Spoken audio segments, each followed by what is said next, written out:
savoir nombreux pour suivre ce nouveau numéro du magazine Data Market. Vous avez été très nombreux à nous suivre, à réagir par rapport à notre précédent numéro.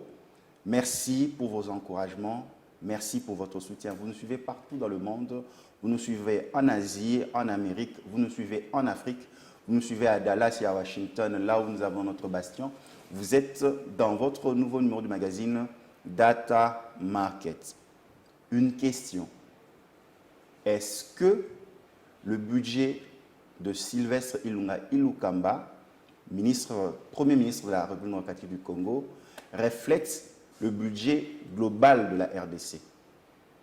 En termes clairs, le budget de Sylvestre Ilunga Ilukamba n'est pas le budget de la République. Est-ce que vous adhérez à cette manière de penser?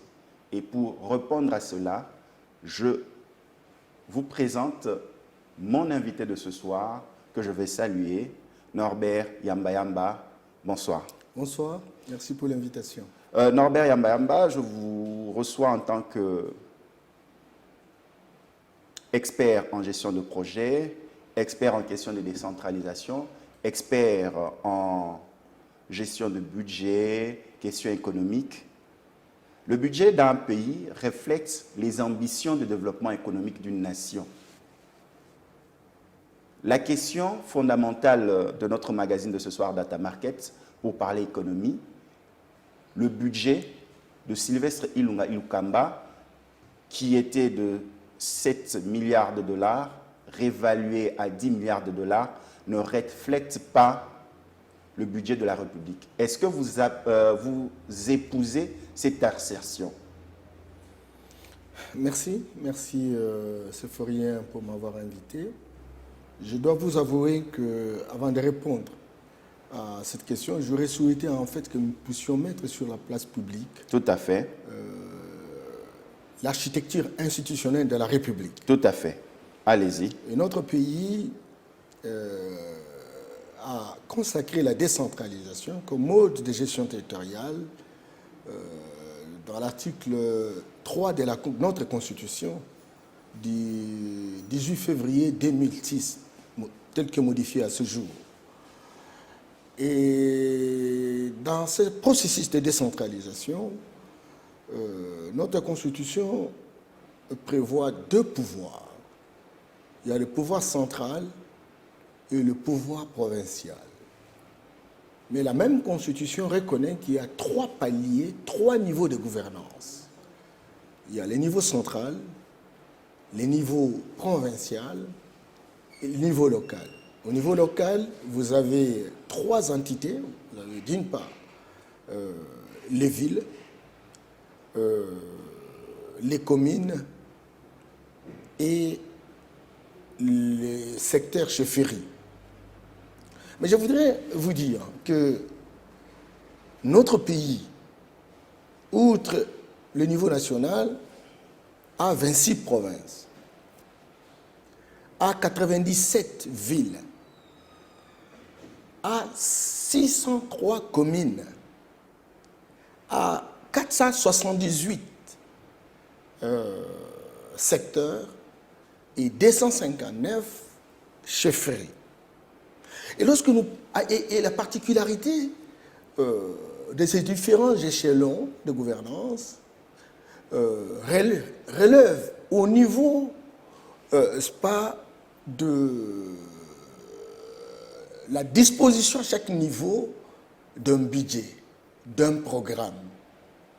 Parce que ces différentes entités sont censées avoir la personnalité juridique qui leur permettent de poser des actes qui sont susceptibles de produire des effets de droit. C'est-à-dire avoir un budget, avoir un programme, avoir de l'argent, mobiliser les ressources et à chaque niveau, faire en sorte de pouvoir résoudre les problèmes de la population. Tout à fait. C'est que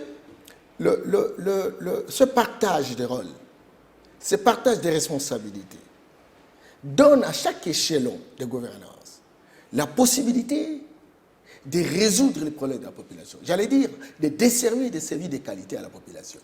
Et donc, ces problèmes-là sont transformés en chiffres, et c'est ce que vous disiez, les ambitions. Et donc, par rapport à ça, nous avons au niveau national, c'est que nous avons des compétences exclusives du niveau central. Des compétences qui reviennent essentiellement du niveau central, comme par exemple la question de la défense, la question des affaires étrangères, la question de la sécurité, qui est une compétence partagée avec les provinces, etc. Mais il y a des compétences qui sont reconnues. Lorsqu'il s'agit de la défense, on a des ambitions par rapport à la défense, on essaie de déterminer un budget correspondant par rapport à la défense. Tout à fait. Lorsqu'on veut véritablement avoir une diplomatie agissante, on prévoit un budget, etc., qui relève véritablement de cette thématique des affaires étrangères. Donc, dans tous les différents services nationaux, des différents services secteurs dans les différents secteurs de la République, à chaque secteur un budget, à chaque secteur un budget. Et donc, si au niveau central, au regard des compétences qui lui sont dévolues, elles sont 36. Ce sont des compétences exclusives du niveau central. Tout à fait. Et en dehors des compétences exclusives, il y a des compétences partagées, c'est-à-dire des compétences qui peuvent à la fois être réalisées par le gouvernement central, réalisées par le gouvernement provincial. Et donc, toutes ces compétences-là se transforment en budget, parce que les ambitions pour véritablement opérationnaliser ces compétences se font au moyen des chiffres, au moyen des montants que l'on détermine. Et donc, si vous voulez parler d'un budget de la République, et donc il faut considérer que le Premier ministre a pris en considération le budget qui relève véritablement des compétences qui lui sont dévolues, à la fois des compétences exclusives et des compétences partagées. En dehors, et c'est cela justement le budget qui a été présenté à l'Assemblée nationale, qui aujourd'hui Par rapport aux compétences strictes nationales. Nationales, oui. Tandis que pour que ce soit un budget de la République, il faudrait un budget consolidé, parce que les finances du niveau national sont différentes des finances du niveau provincial. Et donc, il faut partir des 26 provinces, les budgets de chaque province, c'est-à-dire ville de Kinshasa, Lualaba, Équateur, Chuapa, Mongala, Sidoubangi, Norubangi, Otuele, Bazouele, toutes les 26 provinces. Et chaque province a un budget, et vous devez faire en sorte, pour avoir un budget de la République, la sommation de ces différents budgets provinciaux, les différents budgets des villes, elles sont en 97, les différents budgets des communes, les différents budgets de secteurs, les différents budgets de chefferie. Parce qu'à chaque niveau d'atterrissage, on a la responsabilité de pouvoir répondre aux besoins de la population.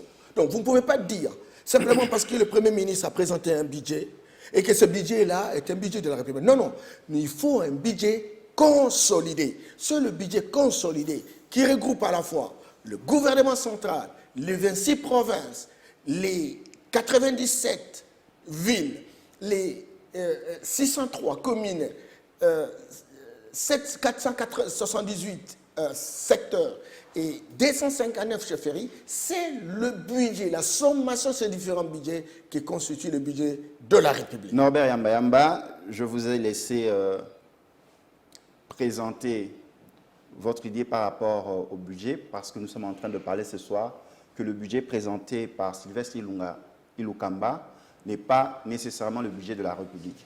Nous avançons pour ne pas faire perdre nos téléspectateurs. Déjà, un budget d'un État, c'est un document juridique qui a été présenté auprès de l'Assemblée, qui reprend les recettes et les dépenses d'une année donnée. En fonction des compétences dévolues à chaque instant. Tout à fait. Oui. Donc, il y a recettes et il y a les dépenses. Tout à fait. Quelles sont les recettes? Où allons-nous trouver l'argent? Quelles sont les dépenses? Qu'est-ce que nous devons exécuter comme travaux, projets pour le bien-être de la société? Et parce que tout cela relève de ambitions. Et à part ça, vous nous parlez d'un budget consolidé qui tient compte des ambitions de l'État par rapport au Premier ministre et qui tient compte des ambitions des provinces. Tout à fait. Et nous sommes en RDC, il y a un principe vous n'avez pas voulu de cette appellation. Vous avez dit que c'est inapproprié de parler de la restitution d'une certaine part des recettes produites par les provinces. Vous avez parlé, il fallait mieux employer le terme de retenue à la source, chose qui n'arrive pas.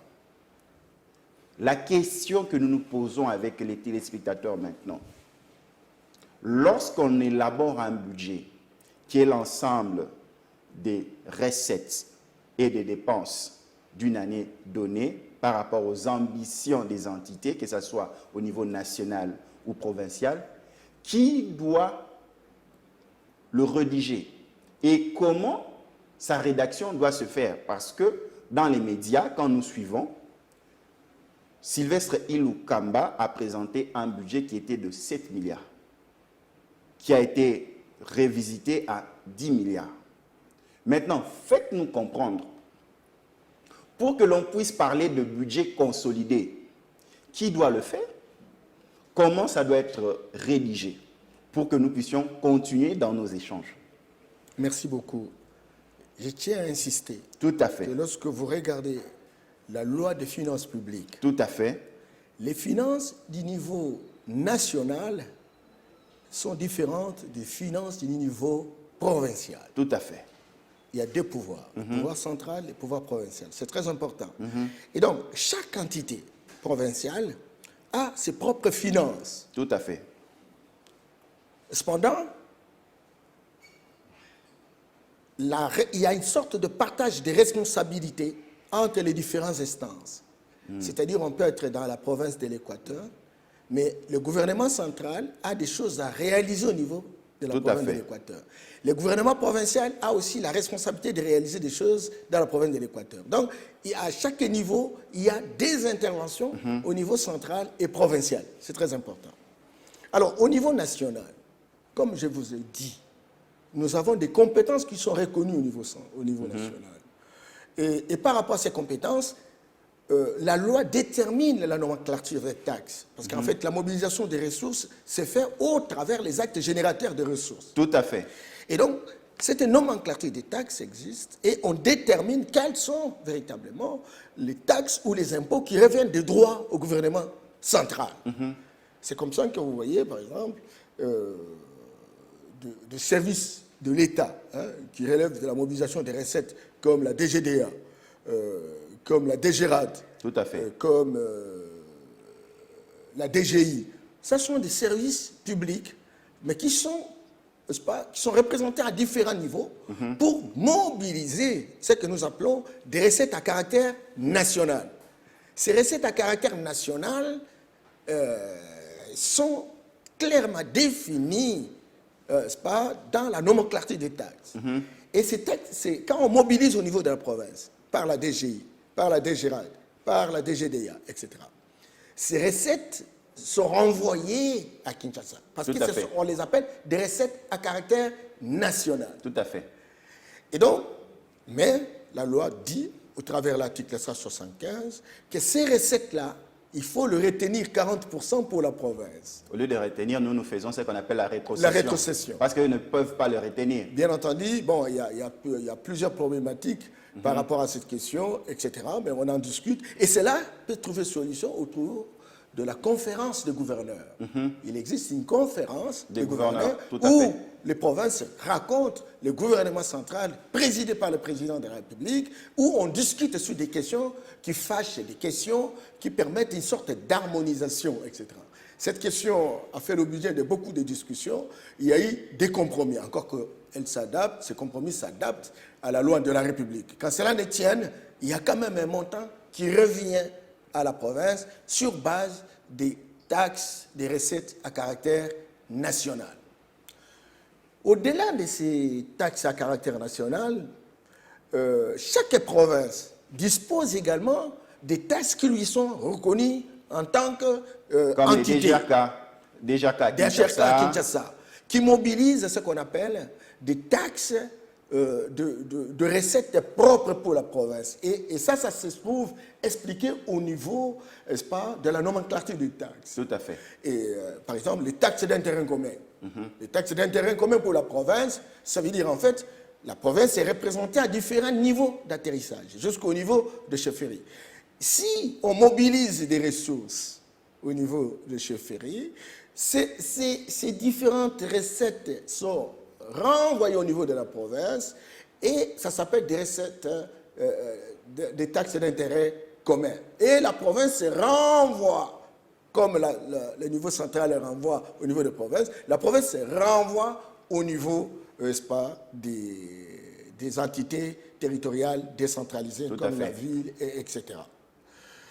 Voilà. Donc, alors maintenant, pour l'entité, ça peut être une chefferie, elle reçoit une rétrocession qui vient de la province sur base des ressources mobilisées, mais qui sont gérées au niveau de la province. Tout à fait. Mais en dehors de cela, la chefferie, en tant qu'entité territoriale décentralisée, a une personnalité civile. Elle aussi a ses recettes générées localement.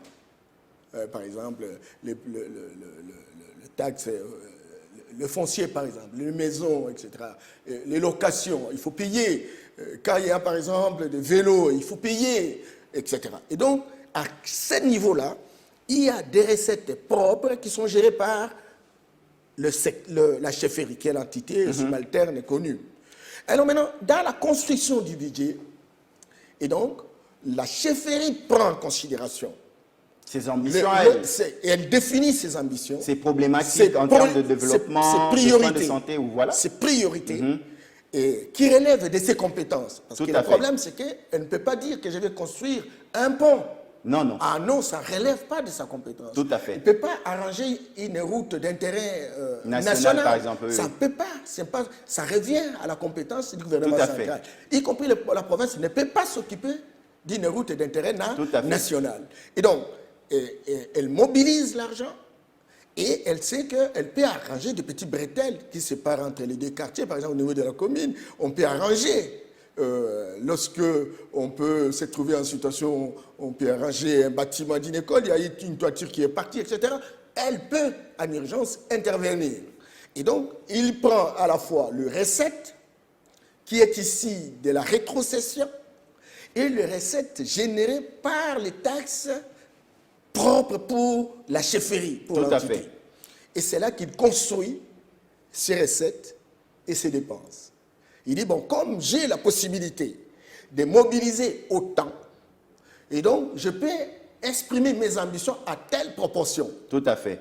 Et voilà, il construit véritablement son budget. Mais attention, au-delà de ce que nous avons parlé de taxes, des impôts, les rétrocessions et les ressources propres, il y a d'autres éléments qui entrent en ligne de compte.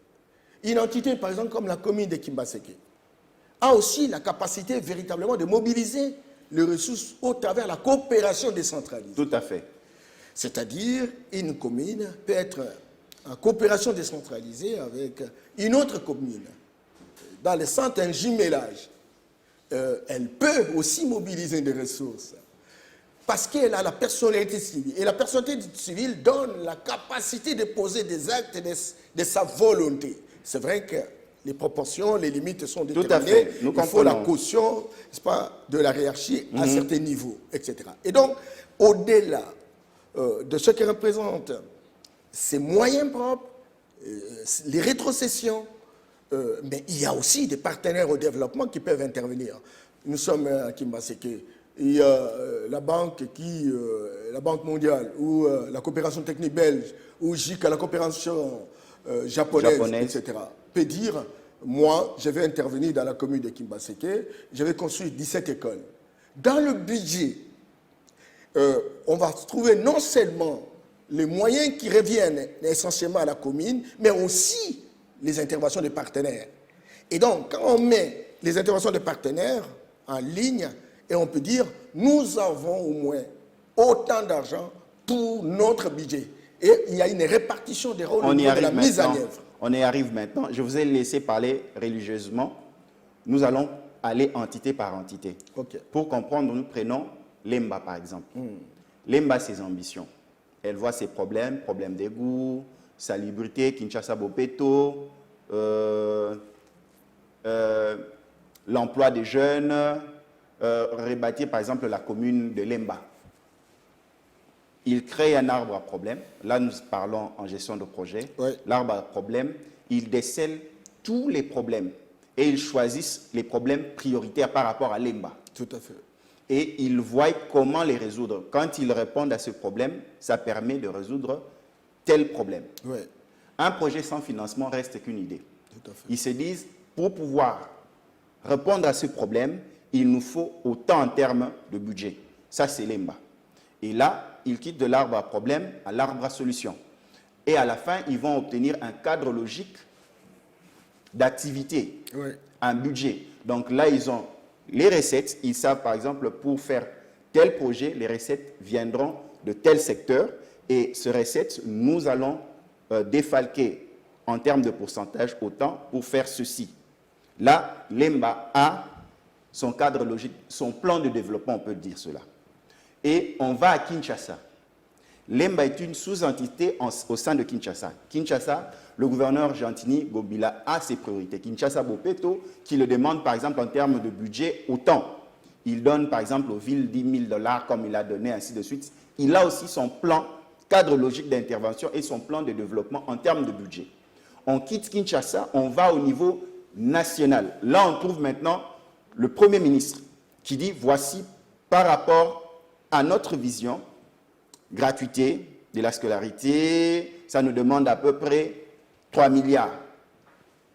Les hôpitaux, saute-mouton, ainsi de suite. Lui aussi a son plan de développement. Donc déjà, nous avons 3 différents plans de développement. Je ne vais même pas, comme vous l'aviez fait, dont j'ai pris l'EMBA, j'ai pris Kinshasa, j'ai pris au niveau national, parce que, toute proportion gardée, les autres font de même. Maintenant, dans l'harmonisation de la vision, parce que c'est le chef de l'État qui incarne sa vision, parce que ce que fait le bourgmestre de l'EMBA doit être dans la vision du chef de l'État, ce que fait Gentini Gobila en tant que gouverneur doit être dans la vision du chef de l'État, ce que fait le Premier ministre toujours dans la même vision. Maintenant, l'harmonisation dans l'écriture, pour qu'aujourd'hui que nous puissions dire que nous avons un budget consolidé. Comment ça doit se faire? Si ça ne se faisait pas, quelles sont les propositions à faire? Mais, merci beaucoup. Mais vous avez suivi, lorsque le président arrive au pouvoir, Tout à fait. la première chose qui a été faite, c'est de demander au gouverneur de venir à Kinshasa. Et il y a eu un séminaire pour les gouverneurs, de manière que le président de la République puisse exposer sa vision, de telle sorte qu'au retour, que chaque gouverneur prenne ses responsabilités. Et cette vision, on a vu tour à tour. Mais ça doit se traduire dans un budget consolidé maintenant, parce que vous dites que le budget de Sylvestre Ilunga Kamba de 10 milliards ne représente pas le budget de la République. Mais bien entendu, on se Maintenant, comment on va comptabiliser cela pour dire en termes de chiffres, nous avons autant? Donc, si nous additionnons avec ces budgets, nous passerons par exemple de 10 milliards à 30 milliards par exemple. Bien entendu, mais on va le faire. Il faut que chaque province se disponibilise ses statistiques. C'est ça, en fait. Mais il y aura une synthèse qui va se faire au niveau national pour dire que, voilà, par rapport à chaque province, au regard des priorités qui ont été arrêtées autour de la vision du président de la République, voilà comment ces provinces se sont organisées, naturellement, pour mobiliser des ressources et répondre véritablement à ces priorités. Et la plupart des priorités du président de la République relevaient véritablement du pôle de souveraineté, notamment la sécurité, Tout à fait. la santé, l'éducation, l'alimentation. Ça, ce sont des quatre pôles de souveraineté.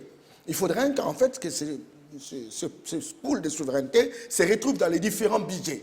C'est ainsi que vous voyez, au niveau de la province, il y a le budget de fonctionnement, il y a le budget, n'est-ce pas, d'investissement. Tout à fait. Chaque province a un budget d'investissement. Et dans l'investissement, il y aura des infrastructures de base. Par exemple, la construction des écoles. Parce que croyez-moi, dans le transfert des compétences, l'école, ce qu'on appelle l'enseignement primaire et secondaire, relève de la compétence des provinces. Des provinces. Même si on les impose, hein, peut-être ils ne sont pas si prêts pour le faire par rapport à la mobilisation des recettes. Bien entendu, mais en réalité, c'est une compétence. Parce que même ma tête à son époque, en construisant les 1000 écoles, n'a pas pu arriver parce que c'était un défi énorme. C'était un défi énorme, mais lorsqu'on ose ça, moi j'ai une petite expérience par rapport Tout à à ça. fait. Les 1000 écoles, on n'a pas obtenu. J'ai travaillé avec la coopération technique belge. L'estimation que cela donnait, lorsqu'on a 40 000 $, 40 000 $, on peut construire une école de 6 classes plus 4 bureaux. Par exemple, les écoles qui ont été promis à décaisser, je pense seulement à un coin de la RDC, ne sont pas finies jusqu'à Bien entendu. Donc, en fait, ça, c'est le comportement des hommes.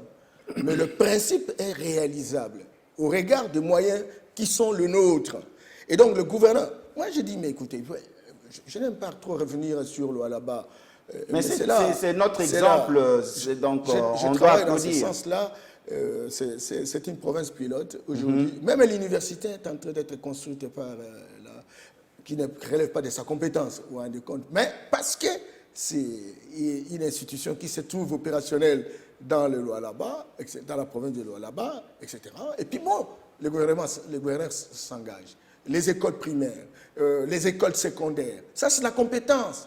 La politique agricole, tout à fait, dans le sens de la diversification véritablement des secteurs qui génèrent les revenus, etc. La question de la sécurité qui est une compétence partagée.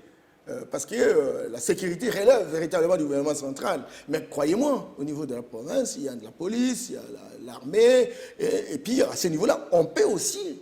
Maintenant, il va falloir qu'il y ait une sorte d'harmonisation au niveau de partage des responsabilités. À quel niveau, n'est-ce pas, la compétence de la province s'arrête et la compétence du niveau central s'arrête et la compétence de la province commence. Et à chaque niveau, on détermine des chiffres, on détermine des montants qui permettent aux uns et aux autres. Et là, on pourra avoir un tableau de bord qui nous permettra, par exemple, à faire des évaluations à mi-parcours. Bien entendu, bien entendu. Et essayer de recadrer. C'est ça. À mi-moyen et à long terme, de telle sorte que si ça ne va pas, on recadre. Parce que si on n'a pas ce tableau de bord, il y a une certaine difficulté à savoir qui fait quoi, ou ce qui est fait, c'est ce qui a été prévu. Avec le concours des partenaires au développement, aujourd'hui, on est en train de faire des plans de développement. On est en train d'accompagner. Et d'ailleurs, il y a une cellule technique d'appui à la décentralisation qui est ici, qui a aussi la mission d'aider les provinces dans la planification, justement, dans la production de plans de développement. C'est ça le grand problème, la planification, parce que c'est un élément important dans tout ce qui est gestion de projet, afin d'atteindre les objectifs assignés. Bien entendu. Et le président avait dit que chaque province devrait avoir un contrat de performance, définir une feuille de route. Parce que dans le passé, qu'est-ce qui s'est passé? Quand un ministre veut quitter, n'est-ce pas, Kinshasa pour aller à la province, il ne sait pas sur quoi va-t-il baser son appréciation, son évaluation pour voir la performance de la province. Tout simplement parce qu'on n'a pas des outils comme le plan de développement provincial. Et dans le plan de développement provincial, il faut qu'on retrouve naturellement ce qu'on appelle le chronogramme des activités. C'est important. Le calendrier. De telle sorte que lorsque, au mois d'avril, il a été prévu, par exemple, qu'on construise des écoles dans tel endroit, on peut quitter Kinshasa, on y va, mais même sans avertir le gouverneur, on peut arriver dans les sites pour voir véritablement si l'école a été construite. Parce que dans d'autres cieux, ces contrats, ces plans de développement, planification, tout le monde en a. Vous pouvez aller sur le site internet, on vous dit on devait construire autant d'écoles. Vous vérifiez. Sur les 10 écoles, on en a construit par exemple 5. Vous savez situer ces 5-là et vous posez la question pourquoi les 5 autres. Mais ici, on n'a pas, par exemple, ces éléments-là. Oui. Même les étudiants qui finissent leurs études de recherche ont du mal à accéder à des statistiques parce qu'aujourd'hui, question de développement de la République, ça doit intéresser tout le monde. Bien entendu. Vous savez, prenons l'exemple du Maroc. Tout à fait. Le Maroc s'est donné comme discipline. Chaque année, il faut construire au moins 200 000 logements. Ça, c'est dans le cadre de la mise en œuvre de la décentralisation. 200 000 logements. Mais dans les 200 000 logements, on sait qu'il y a 7 provinces et on sait que dans les 200 000, il y aura autant de logements dans telle ou telle province, etc. Les citoyens de chaque province connaissent qu'au moins à tel endroit, à tel ou tel site, on va construire les logements. Et au bout d'une année, on s'est évalué pour dire, mais on a prévu 200 logements chez nous, par exemple, dans tel endroit. Pourquoi il n'y en a pas? Et il y a des gens qui peuvent vous poser la question. D'abord, ça commence par les députés, les associations de la société civile, les fonctionnaires, le paysan organisé, etc., les ONG. On peut poser la question à l'autorité. Chez nous, vous savez, on a prévu 100 000 logements, 1000 écoles, par exemple, de construction. Tout à fait. On ne sait pas très concrètement, en tout cas, même ceux qui travaillent au sein de l'administration, ignorent où est-ce qu'on va construire ces écoles. C'est la grande question. Et alors Ni maintenant, chronogramme, ni planification. les sites ne sont pas connus. Il n'y a pas un plan de développement. En ayant un tel délai, et donc on ne connaît pas où est-ce qu'on a construit. Et personne ne s'est posé la question parce qu'on ne connaît pas où est-ce qu'on allait construire. C'est cela. Et donc, ça permet naturellement aux concepteurs de prendre l'argent qui a été prévu dans le budget et d'utiliser, de le volatiliser. Et donc, on n'est plus à ce niveau-là. Le président dit que le ministre doit avoir la lettre de mission. Et dans cette lettre de mission, on détermine ce qu'on devra faire. On détermine les échéances de ce qui devra être fait. Et de moments, il y aura des hommes et des femmes attitrés qui passeront. D'où revient la problématique de vos détracteurs qui disent ceci. Il fallait d'abord commencer par là, à avoir une statistique, à avoir une feuille de route, de telle sorte que quand les ministres viennent, quand les mandataires de l'État viennent, ils ont tous un même document et chacun sait son rôle. C'est une partition. Vous êtes comme un grand orchestre de musique que chacun doit jouer sa partition pour l'harmonie de la musique que vous allez jouer. Maintenant, là, qu'est-ce qu'on sent? Vous avez mis la charrue avant le bœuf. Non, non. Vous ne trouvez pas? Parce qu'on n'a pas... C'est là l'importance de cette émission. Parce que la maman qui vend le pain, le papa qui est cordonnier, le médecin, le magistrat, l'enseignant, se dit, on a un budget de 7 milliards. Mais Norbert Yamba Yamba, qui vient ici en tant qu'expert, qui est partenaire du gouvernement, nous dit ici que ce n'est pas le budget de la République, Sylvestre Ilukamba. À quel sens c'est voué? Non, non, mais écoutez, d'abord, revenons par rapport à la première question.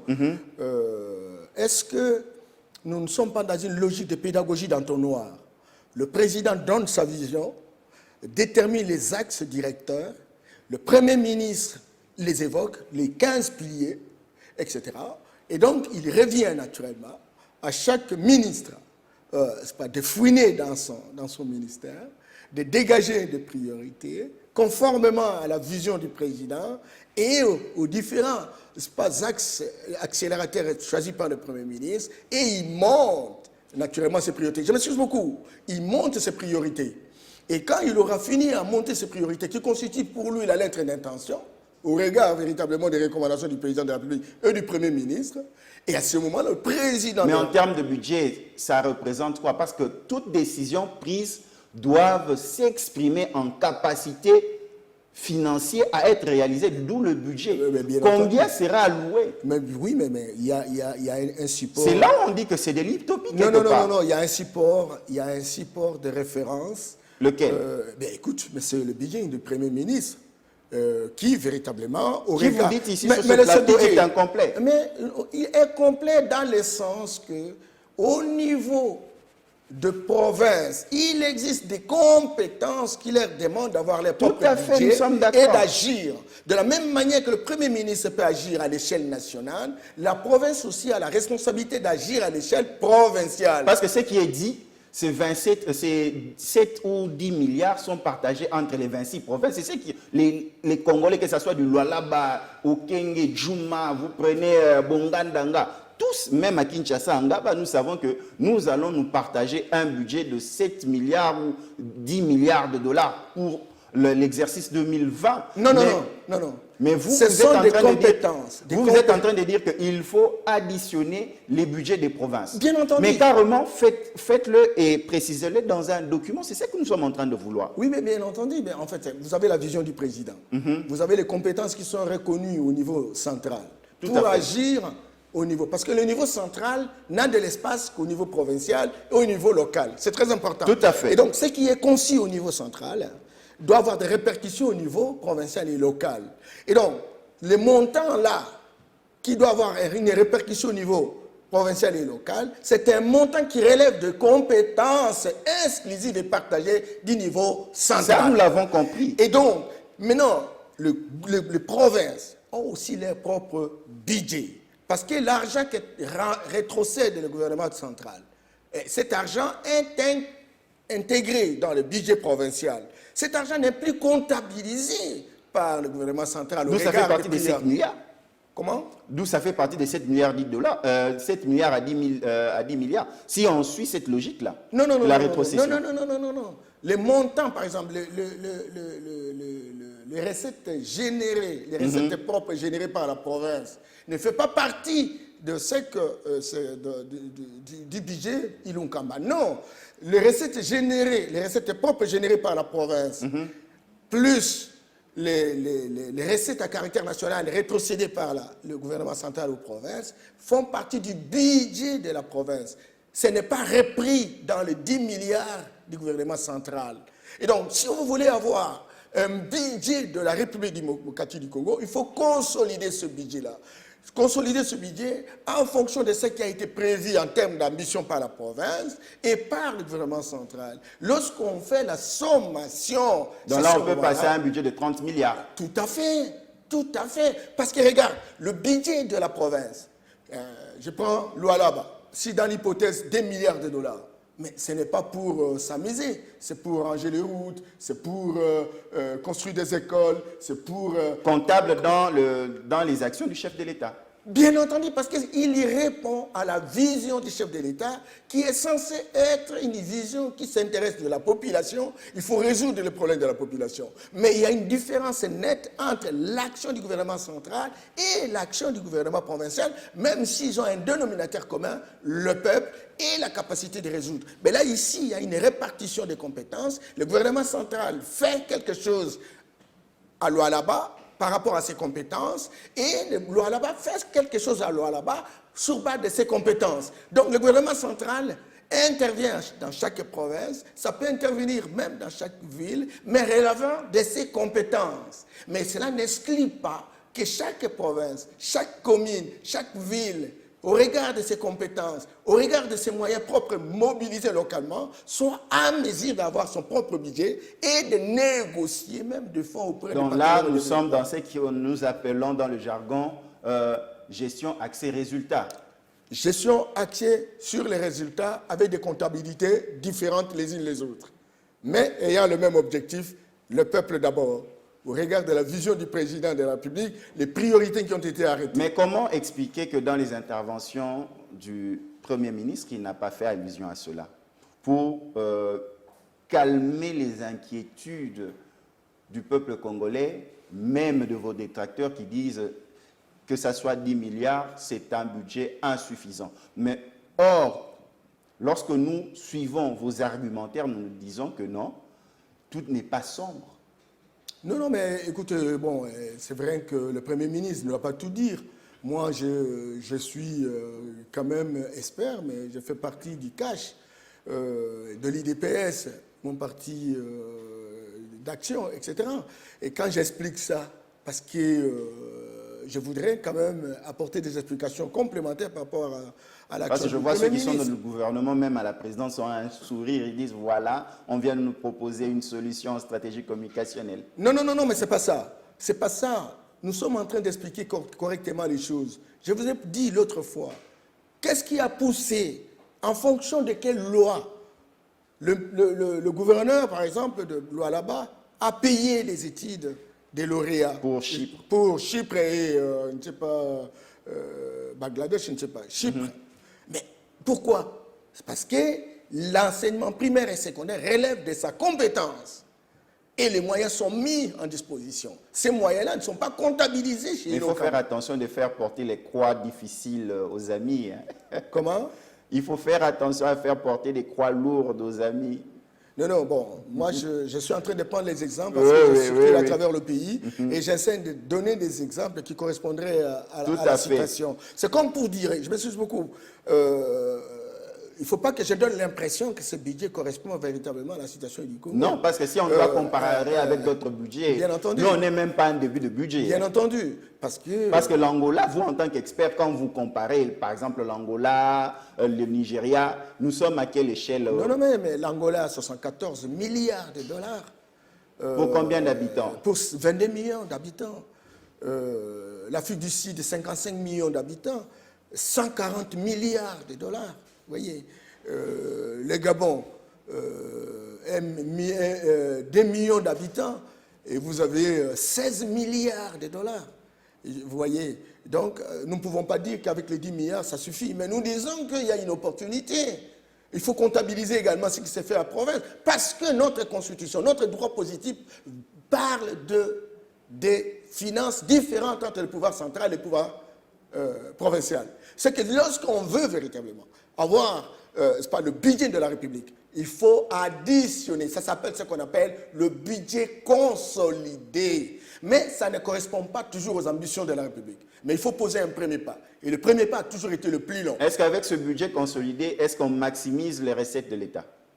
Ben, écoute, la maximisation a toujours été le leitmotiv. Mais il y a trop de douleurs d'enfantement liées au sointage et au coulage. Mais c'est un mécanisme qui est mis en place, du moins par le président de la République, à différents niveaux d'atterrissage pour arrêter cette hémorragie financière au travers des cellules de changement de mentalité, au travers l'agence qui devra être rendue opérationnelle de lutte contre la corruption, au travers la réhabilitation des cours et tribunaux, au travers la Cour des comptes, l'Inspection générale des finances, l'ANR et compagnie, la société civile, l'Assemblée provinciale, les assemblées provinciales, l'Assemblée nationale, le Sénat, le Parlement d'une manière générale.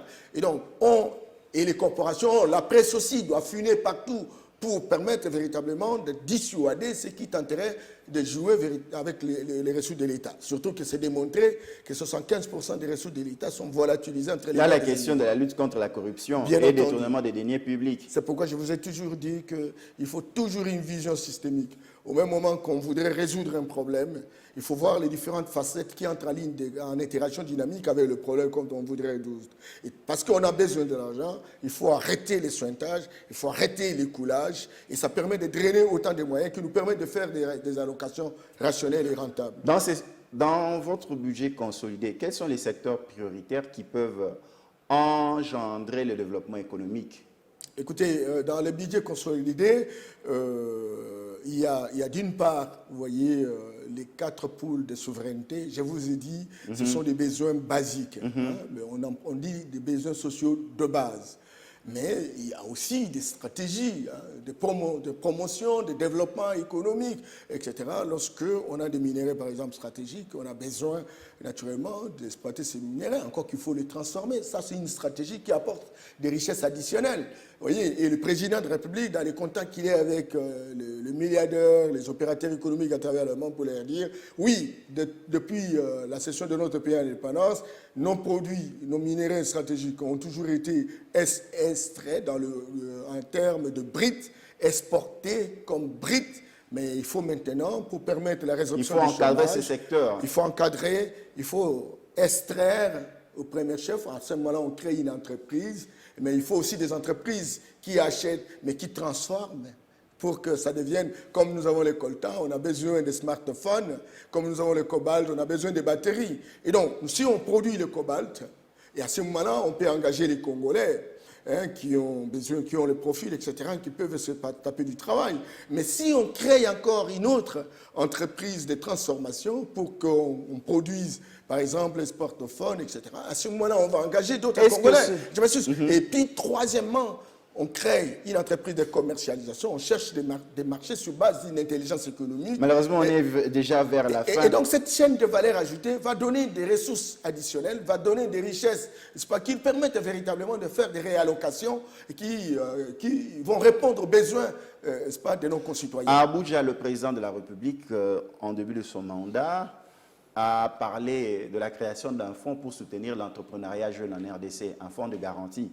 Cela aussi va être tenu dans le budget consolidé, ou bien c'est d'autres dépenses à charge que l'on ne saura pas couvrir? Mais le budget consolidé, vous savez, il y a ce qu'on appelle... Parce qu'il y a les entrepreneurs à Lualaba, il y a les entrepreneurs à Kinshasa, il y a les entrepreneurs, les jeunes entrepreneurs. Bien entendu. Mais là, c'est un fonds, c'est une agence.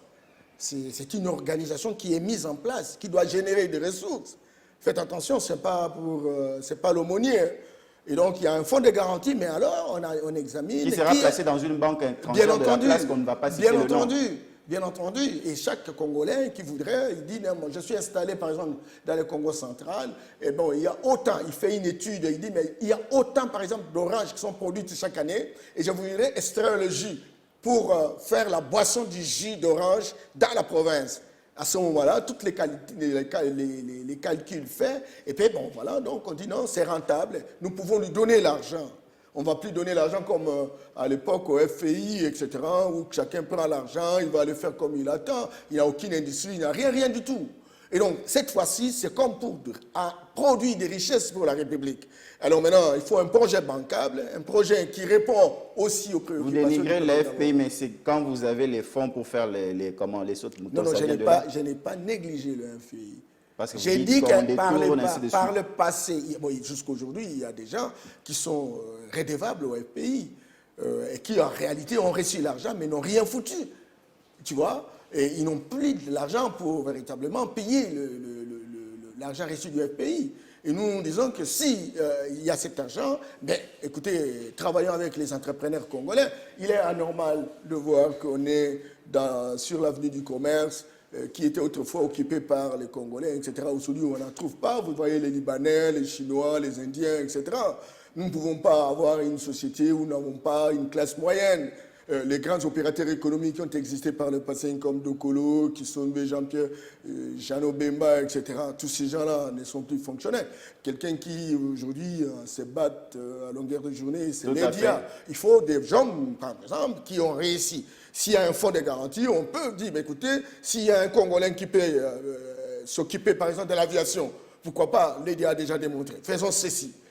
Voilà, donc si c'est pour rien que vous êtes un communicateur, mais aussi économie de son État, etc., vous êtes capable de monter telle entreprise. Et dans la vision du président de la République, même dans le secteur agricole. Tout à fait. Vous voyez quand vous arrivez à Kisangani, vous trouvez des ingénieurs agronomes, des phytotechniciens, des zootechniciens, etc. Montansis, même ici à Kinshasa, à l'université, à Lumbashi, il y a même des privés qui ont produit. Ces gens, qu'est-ce qu'on fait d'eux? Alors, entre-temps, si on voudrait véritablement créer des entreprises, on voudrait créer des richesses, il faut identifier ces gens.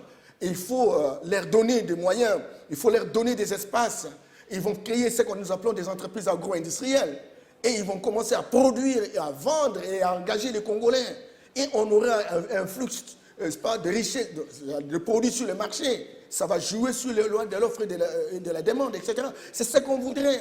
Et l'opportunité est là. D'abord, la présence du fonds de garantie. Le président prend contact également avec les opérateurs économiques externes, etc. Vous avez vu qu'il s'est amené avec 2 opérateurs économiques congolais, justement pour créer des passerelles, des ponts de manière à chacun puisse exposer son projet, et ça peut capturer naturellement l'intérêt par telle ou telle personne. Et on peut monter des entreprises mutualisées.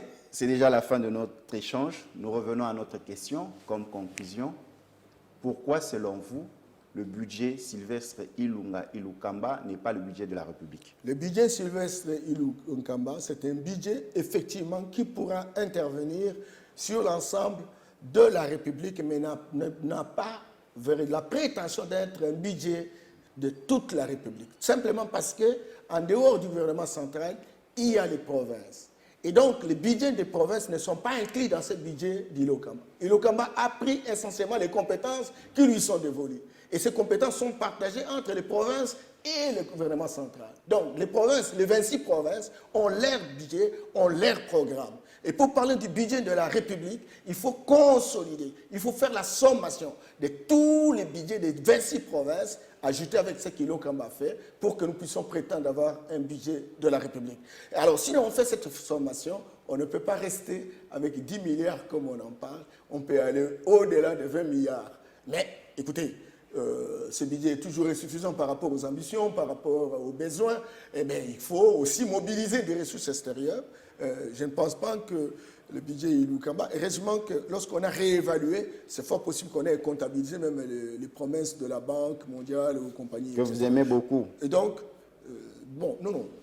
la Banque mondiale, le Congo fait partie n'est-ce pas, des pays. Ça sera un autre débat dans une autre émission. Bien Quel entendu. est ce pays dans le monde qui s'est développé avec les financements de la Banque mondiale? Non, mais en fait, il n'y a jamais eu un pays, mais au moins aujourd'hui, avec l'intelligence économique, lorsqu'on a de l'intelligence économique, on peut profiter de cet argent pour le réchauffer de manière à affecter cela dans des domaines qui nous permettent véritablement Norbert de pouvoir Yamba répondre Yamba. aux besoins de notre peuple. Et à ce moment-là, on gagnerait et on ferait un bon bondissement.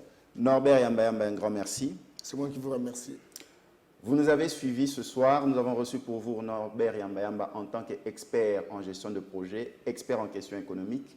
Nous avons posé cette grande problématique pour démontrer que le budget de Sylvestre Ilunga Ilukamba n'était pas le budget de la République parce qu'il ne tenait pas compte des autres budgets en provenance des provinces.